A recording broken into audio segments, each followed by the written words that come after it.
The first thing they noticed was how quiet she was, how still, how unassuming. They thought her silence meant weakness, thought that tying her hands and striking her would break her. But they were wrong. So wrong, in ways they would never forget.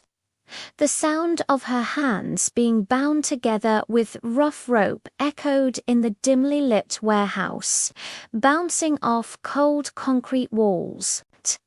Her pulse was steady, her eyes scanning every shadow, every doorway, every heavy footstep approaching. She didn't flinch when the first blow landed across her cheek.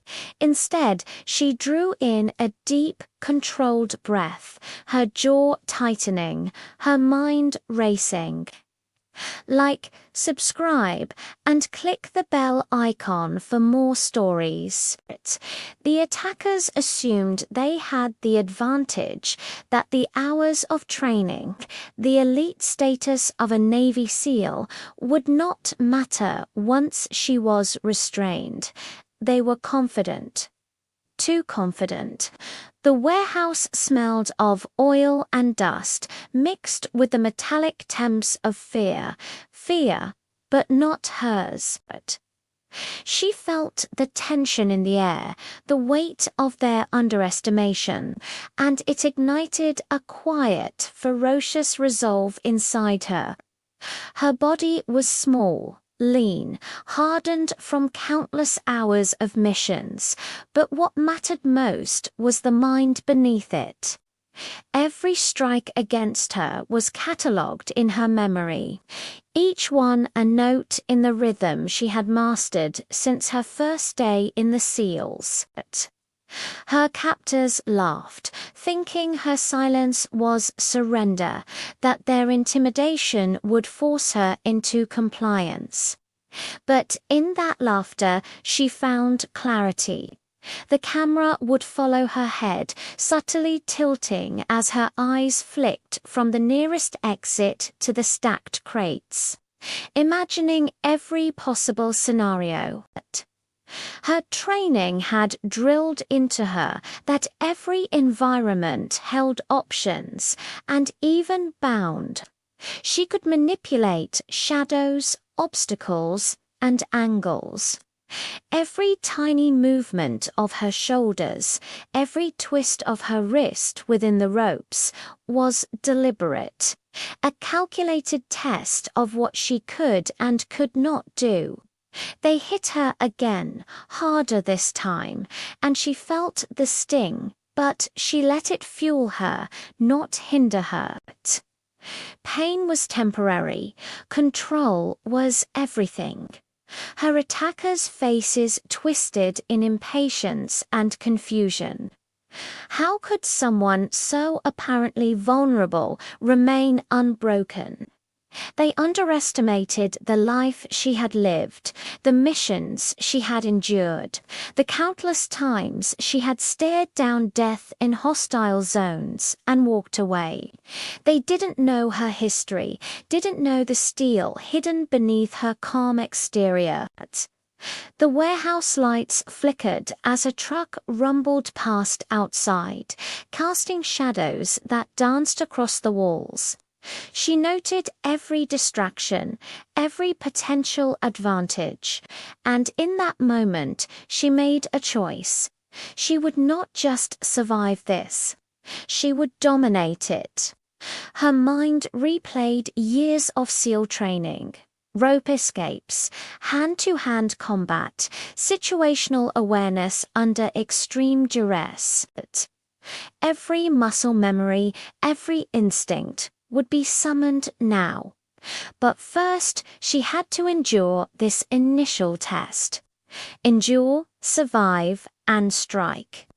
She took a slow, measured breath, feeling the rope bite into her skin, and prepared for the moment that would flip the power dynamic entirely.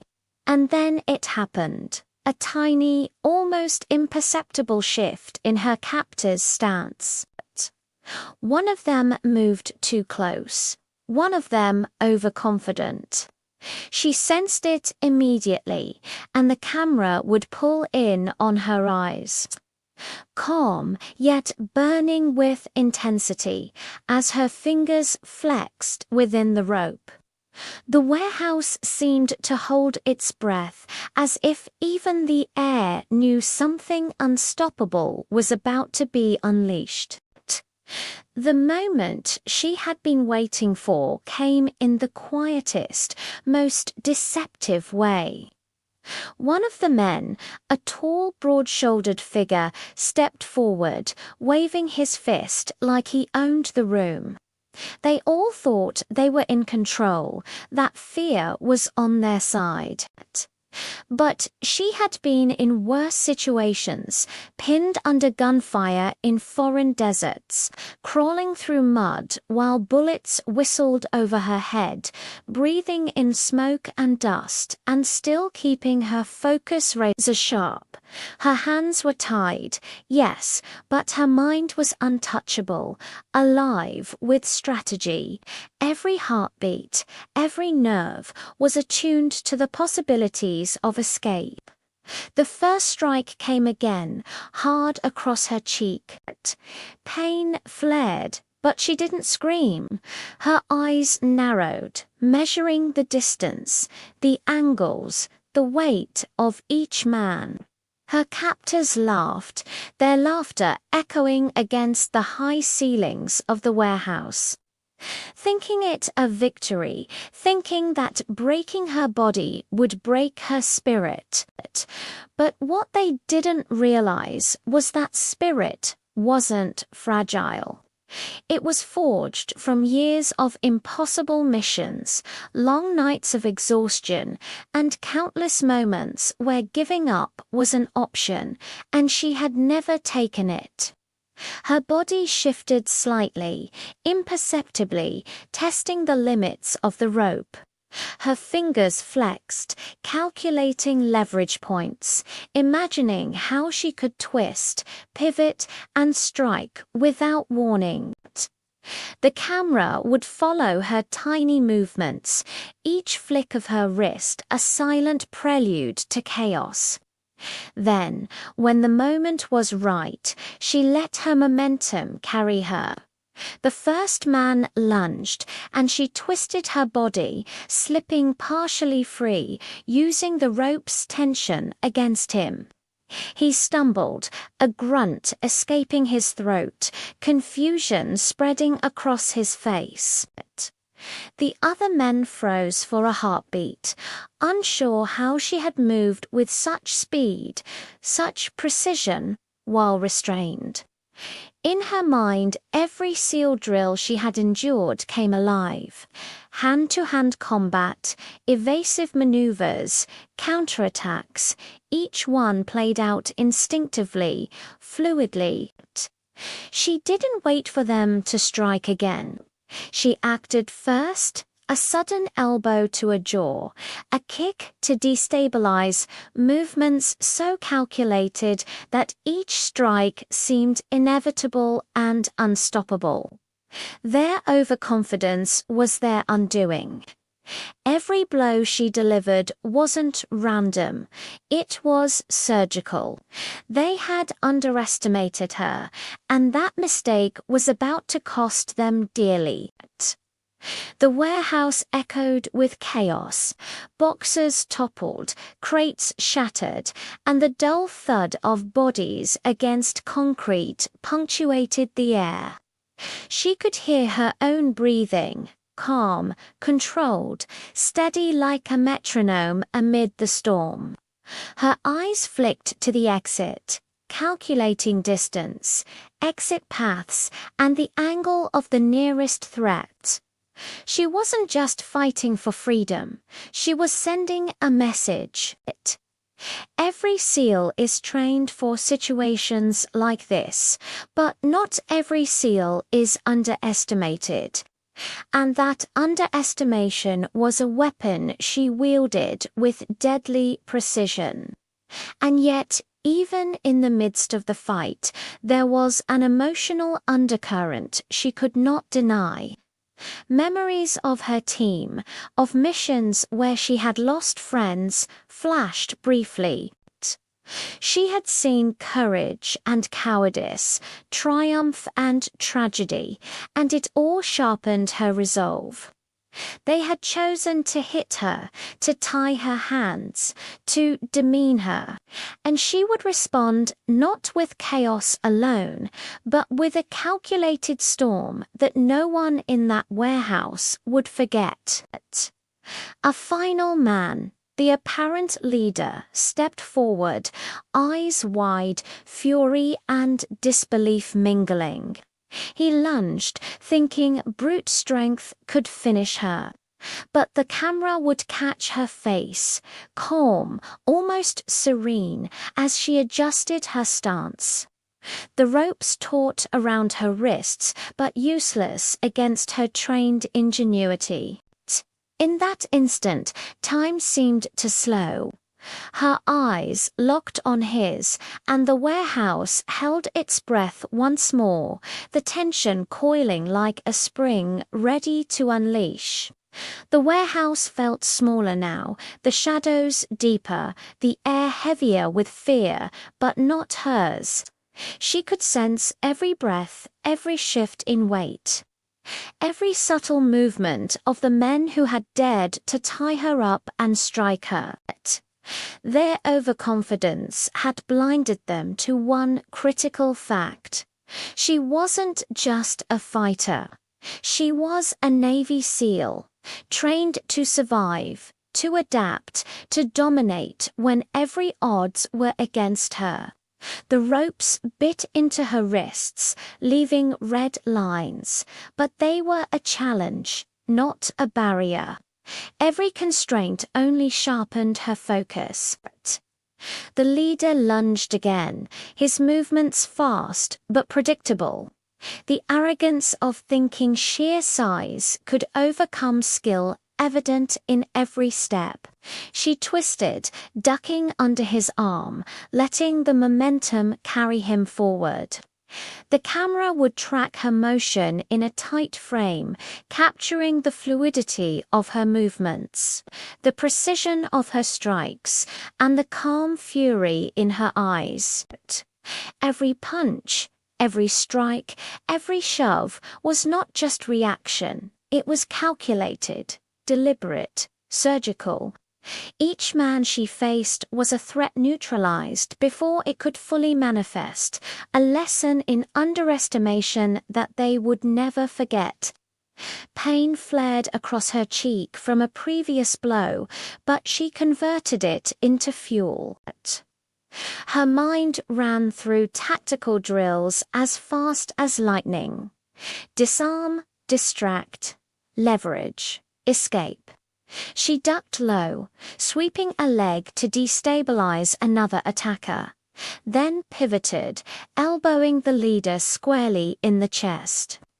The camera would linger on the shock, registering on his face, the disbelief that someone tied up could move like this, strike like this, control the chaos with a quiet, lethal authority.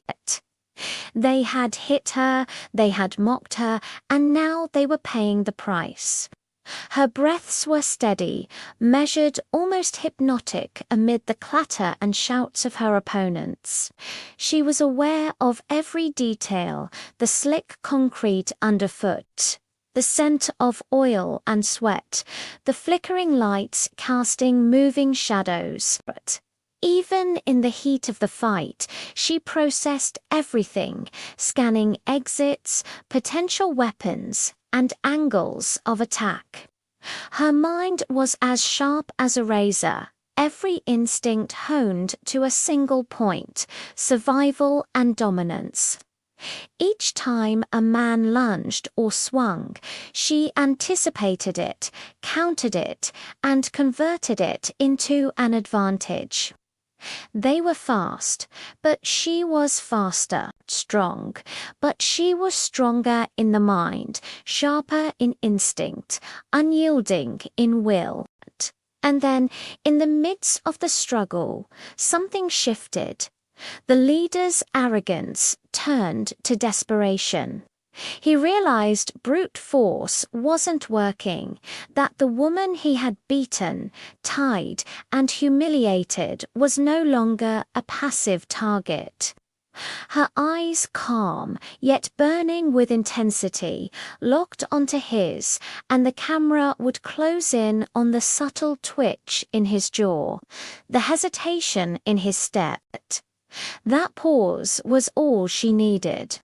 With a swift, almost imperceptible twist, she freed one hand from the rope, just enough to strike with precision, sending him reeling backward. The other men faltered, uncertainty creeping into their movements. Confusion and fear began to replace the bravado they had carried into this warehouse. They had assumed they could control her, dominate her. But the reality was undeniable. She was unbreakable, unstoppable, and merciless when cornered. And in that moment, she didn't just fight for her freedom. She fought to remind them and herself why a Navy SEAL, underestimated and restrained, is one of the deadliest forces on the planet. The warehouse seemed to contract around them, the chaos intensifying, every strike punctuated by the echo of determination and fury. She moved like water, striking, dodging, flowing around obstacles, never letting up. And yet, beneath the action, there was a heartbeat of emotion, fear, adrenaline, rage, and the quiet pride of someone who had survived worse, endured more, and was now reclaiming control in a way no one in that room would ever forget. As one attacker fell, stunned, she glanced at the ropes still binding her other hand. And a thought flickered. This wasn't over. The final confrontation, the moment that would define everything, was coming. The leader, now desperate and shaking, lunged again with a ferocity born of fear rather than skill. She anticipated every movement, her freed hand coiling like a spring ready to strike. The ropes still cut into her wrists, a constant reminder of the earlier assault, but they were no longer restraints. They were a tool, a weapon in her hands. Every shift, every step, every subtle flick of muscle was calculated, precise, honed by years of impossible training. She was a storm contained in a single human form, and the warehouse was about to witness it unleashed. Her eyes scanned the room, noting obstacles, exits, and potential threats.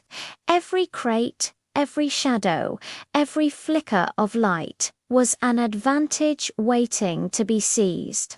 She moved like a phantom, fluid and unstoppable, her presence commanding even as her body remained partially bound.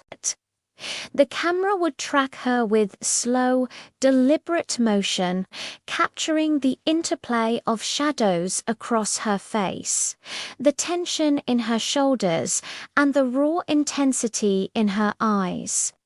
Each breath she drew was controlled, measured, steady, calm amid chaos, lethal amid danger. The leader swung wild and reckless. She sidestepped, driving her elbow into his ribs, then pivoted, a strike to his jaw sending him staggering into the stacked crates. Wood splintered, dust filled the air, and the sound of his groan echoed like a grim warning to the others. Her remaining opponents froze, realizing too late that they were not facing a victim, but a force of nature who had been underestimated from the start. Every strike she delivered was not just self-defense. It was a message, a lesson carved in the language of pain and precision. And then she struck, a fluid, lethal combination honed by countless missions and relentless training. She incapacitated one, then another, moving like a shadow through the dimly lit warehouse, each action precise, each motion purposeful. Her breathing was steady, almost serene, but her eyes burned with a quiet fury. The camera would pull in close, lingering on the intensity, capturing the subtle